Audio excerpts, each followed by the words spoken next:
Good morning. सुबह के बज गए थे 6। मैं आ गई किचन में। मैं किचन में आते ही एक चूल्हे पे चावल चढ़ा दिए और कुकर में राजमा और छोले चढ़ा दिए इनका प्रोटीन सलाद बनाने के लिए। और मैं यहाँ आज भिंडी फ्राई कर दूंगी जो मैंने पहले ही कट करके रखा हुआ था। आज यासीन के स्कूल का पहला दिन है। उसका स्कूल अभी अभी तो ऑफ सेक्शन ही है। वो 12:30 तक स्कूल से वापस आ जाएगा, इसलिए उसे लंच बॉक्स पैक करने की जरूरत नहीं है। बस मैं यासीन के पापा के लिए आज लंच बॉक्स पैक कर दूंगी। आज मैं उनके लंच बॉक्स में भिंडी फ्राई और बॉइल्ड एग्स पैक कर दूंगी। देखो, मैंने भिंडी कट करके रखा हुआ था तो मेरा काम कितना इजी हो गया। जस्ट फटाफट से थोड़ा तेल गरम होने के बाद करी पत्ता और बघार डालकर मैं इसमें जो भी कटी हुई भिंडी है उसमें डाल दूंगी। वेजिटेबल्स कट करके रखने से मेरा बहुत सा टाइम सेव हो जाता है। अगर सुबह में थोड़ा देर भी से उठ जाओ तो भी कुछ फर्क नहीं पड़ता, क्योंकि ऑलरेडी पूरे वेजिटेबल्स कट हुए होते हैं। तो फटाफट से मैं उठ के मैं सालन बना देती हूँ। सुबह उठना, वेजिटेबल्स कट करना, ये टाइम कंज्यूमिंग प्रोसेस हो जाता है मेरे लिए। इसलिए जो भी वेजिस वीकली मुझे लगते हो मैं सारे कट करके रख लेती हूँ। जब तक मेरे चावल पक रहे हैं मैं यहाँ भिंडी फ्राई कर दूंगी। मैंने यहाँ भिंडी चढ़ाकर घर का बाकी का काम करने के लिए चली गई। मैंने घर को झाड़ू लगा दिया। इतने में मेरे चावल भी पक चुके थे और मेरे राजमा और छोले भी बॉईल हो चुके थे। मैं सुबह में हर काम साइमल्टेनियसली करते रहती हूँ। चूल्हे के पास खड़ी रह जाऊंगी तो बाकी का काम नहीं होगा, इसलिए मैं पहले चूल्हे पे खाना वगैरह रख के घर का बाकी का काम करने चली जाती हूँ। जब तक मैं घर का काम करके आई मेरा भिंडी फ्राई हो चुका था, इसलिए मैं यहाँ गरम मसाला और लाल मिर्च डाल के इसको 2 से 3 सेकंड के लिए पका लूंगी। उसके बाद मैं गैस को ऑफ कर दूंगी। मैं अंडे ऑलरेडी बॉईल करके रखती हूँ, इसको थोड़ा गर्म करके पैक कर दूंगी। मैंने तो यहाँ लंच बॉक्स प्रिपेयर कर दिया था। अब मैं यहाँ नाश्ता बनाने की तैयारी कर लूंगी। आज मैं पूरी बना रही हूँ। पूरी के लिए मैं यहाँ पूरी का साग बना रही हूँ। मैं ऑलरेडी पोटैटोस बॉईल करके रख लेती हूँ, तो फटाफट से पूरी का जो भी करी है वो आसानी से बन जाता है। वरना सुबह में उठ के पोटैटोस फ्राई बॉईल करो तो टाइम इतना नहीं रहता। मैं ऑलरेडी बॉईल करके रखती हूँ ना, तो फटाफट एक मीडियम साइज प्याज को काट लिया और फटाफट से करी बना दी। मैं आज आपको ऐसे 2 ग्रेवीज बताऊंगी जिसको आप बनाकर रखोगे तो आपका काम और भी आसान हो जाएगा, जो रेस्टोरेंट्स में बनाकर रखते हैं। हम जब भी रेस्टोरेंट जाते हैं ना, तो लोग हमें 1 हाफ एन आवर का वेट कराते हैं। इसलिए कराते हैं कि वो जस्ट उनके पास ऑलरेडी ग्रेवी बनी हुई होती है। फटाफट से ग्रेवी लेते हैं और करी वगैरह बनाकर हमें सर्व कर दिया जाता है। आज मैं आपको वही 2 ऐसी ग्रेवीज बताऊंगी जिससे आपका काम और भी आसान हो जाएगा। मैंने तो यहाँ पूरी का सालन चढ़ा दिया, साथ ही साथ मैंने यहाँ पूरी के लिए आटा भी गूंद दिया। अब मैं यहाँ सारी पूरियाँ बना के रख लूंगी। और मैंने यहाँ चूल्हे पे तेल भी गर्म होने के लिए छोड़ दिया है। जब तक मैं पूरियाँ बनाऊँ मेरा सालन बन चुका था, इसलिए मैं यहाँ 1 टेबलस्पून बेसन लेके पानी में घोल के इसमें डाल दूंगी। 2 से 3 मिनट पकाकर इसे ऑफ कर दूंगी। और हमारा तेल भी गर्म हो चुका था। मैंने यहाँ सारी पूरियाँ बना ली। इतने में टाइम हो गया था 7। मैंने जाकर यासीन के पापा को उठा दिया।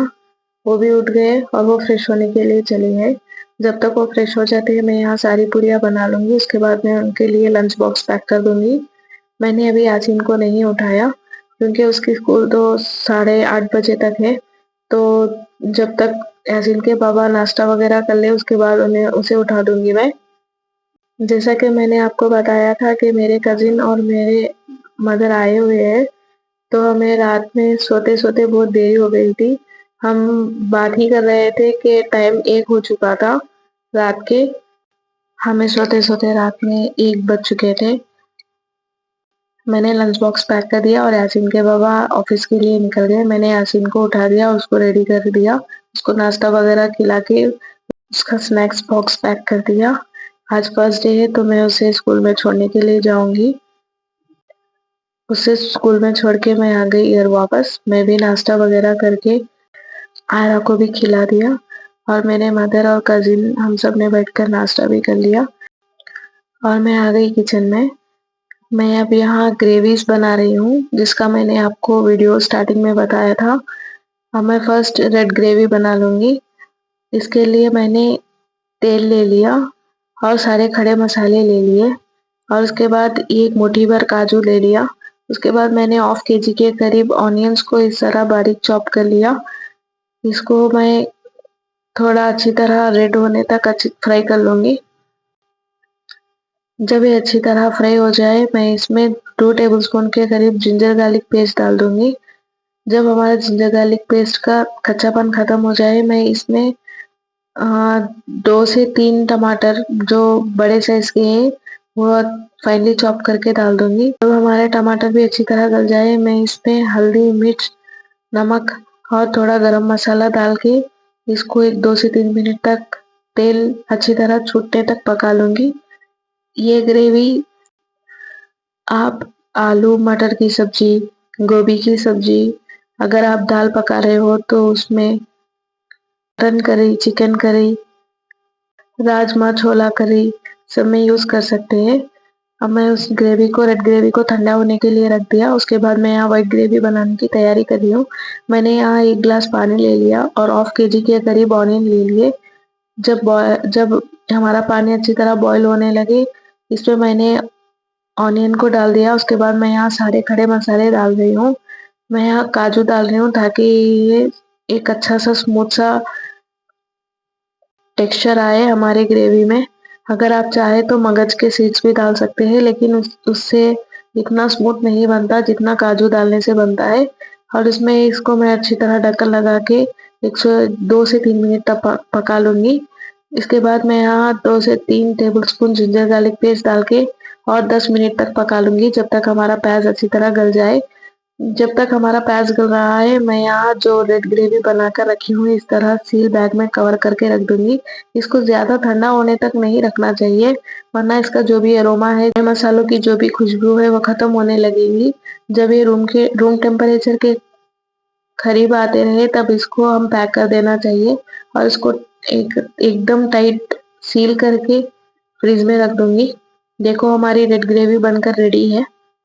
90 डेज तक आराम स्टोर करके यूज कर सकते हो। हमारी प्याज भी अच्छी तरह गल चुकी थी। अब ये ठंडा होने के बाद इसको भी मैं अच्छा सा स्मूथ सा पेस्ट बना लूंगी। ग्रेवी से आप हर शाही करी बना सकते हो, शाही कबाब, शाही आलू का कुरमा, शाही पनीर मसाला, शाही बटर मसाला, शाही के रेसिपीज जो भी है इसी व्हाइट ग्रेवी से बनते हैं। देखो कितना स्मूथ सा ग्रेवी बनकर रेडी हो चुका है। ये बिल्कुल रूम टेम्परेचर में आ चुका था। अब भी मैं इसे पैक कर दूंगी एक टाइट सील कवर में। ये भी आप 90 डेज तक स्टोर करके रख सकते हो। अगर आप एक ही कंटेनर में डाल के नहीं रखना चाहते तो आप डेली जितना यूज होता है उतना अलग अलग कंटेनर्स में डाल के रख सकते हो। ये ग्रेवी तो मुझे ये 1 वीक में खत्म हो जाएगा, तो मैं बस एक ही बैग में सील करके रख दूंगी। तो हमारा व्हाइट ग्रेवी भी बनकर रेडी हो गया और रेड ग्रेवी भी बनकर रेडी हो गया। ऐसा बिल्कुल भी मत सोचना कि अगर ऐसा ग्रेवी बनाकर रखे तो टेस्ट बदल जाएगा। बिल्कुल भी नहीं, टेस्ट में कोई भी कॉम्प्रोमाइज नहीं होगा, टेस्ट बिल्कुल वैसा ही रहेगा। चलो मेरे ग्रेवीज तो बनकर रेडी हो गए। उसके बाद मेरे कजिन की फरमाइश थी कि उसे खीर खाना है, तो मैंने फटाफट से जो भी सामान लगता है मंगा लिया। मैं आज उसे कंडेंस मिल्क से बना हुआ खीर बनाकर खिलाऊंगी। वह स्वीट का बहुत शौकीन है, तो आज उसकी मनपसंद खीर बनाकर खिला दूंगी।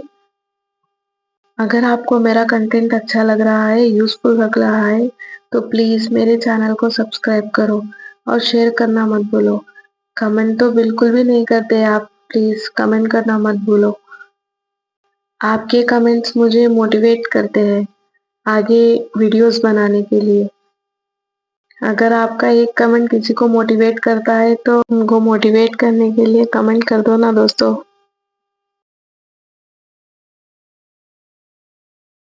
और एक बात, कल यासीन का बर्थडे है, हमने उसका बर्थडे कैसा सेलिब्रेट किया जानना चाहते हो तो प्लीज बने रहो। Bye bye.